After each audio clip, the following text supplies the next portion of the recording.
Chapter 1.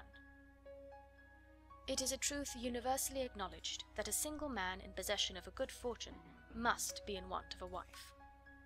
However little known the feelings or views of such a man may be on his first entering a neighbourhood, this truth is so well fixed in the minds of the surrounding families that he is considered the rightful property of some one or other of their daughters. "My dear Mr. Bennet," said his lady to him one day, "have you heard that Netherfield Park is let at last?" Mr. Bennet replied that he had not.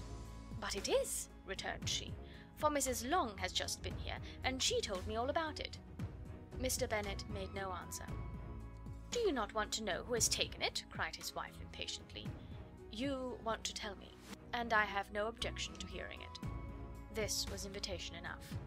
"Why, my dear, you must know Mrs. Long says that Netherfield is taken by a young man of large fortune from the north of England, that he came down on Monday in a chaise and four to see the place, and was so much delighted with it that he agreed with Mr. Morris immediately, that he is to take possession before Michaelmas, and some of his servants are to be in the house by the end of next week."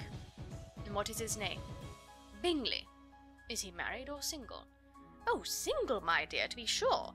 A single man of large fortune, 4,000 or 5,000 a year. What a fine thing for our girls!" "How so? How can it affect them?" "My dear Mr. Bennet," replied his wife, "how can you be so tiresome?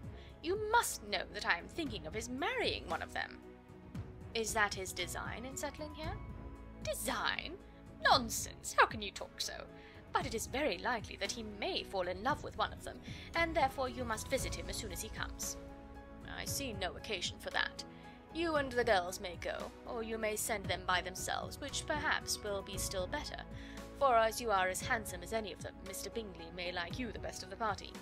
"My dear, you flatter me. I certainly have had my share of beauty, but I do not pretend to be anything extraordinary now.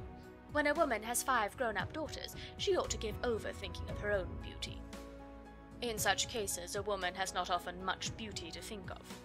"But, my dear, you must indeed go and see Mr. Bingley when he comes into the neighbourhood." "It is more than I engage for, I assure you."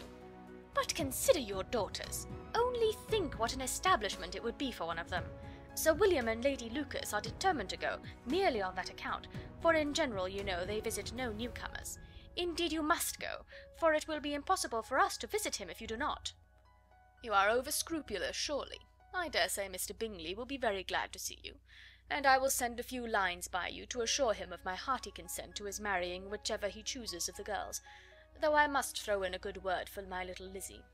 "I desire you will do no such thing. Lizzie is not a bit better than the others, and I am sure she is not half so handsome as Jane, no half so good-humoured as Lydia.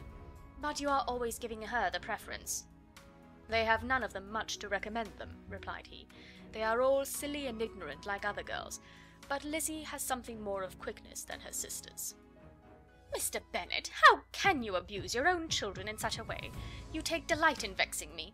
You have no compassion for my poor nerves." "You mistake me, my dear. I have a high respect for your nerves. They are my old friends. I have heard you mention them with consideration these last 20 years at least." "Ah, you do not know what I suffer." "But I hope you will get over it, and live to see many young men of 4,000 a year come into the neighbourhood." "It will be no use to us if 20 such should come, since you will not visit them." "Depend upon it, my dear, that when there are 20, I will visit them all." Mr. Bennet was so odd a mixture of quick parts, sarcastic humour, reserve, and caprice, that the experience of 23 years had been insufficient to make his wife understand his character. Her mind was less difficult to develop. She was a woman of mean understanding, little information, and uncertain temper. When she was discontented, she fancied herself nervous. The business of her life was to get her daughters married. Its solace was visiting and news. End of chapter 1.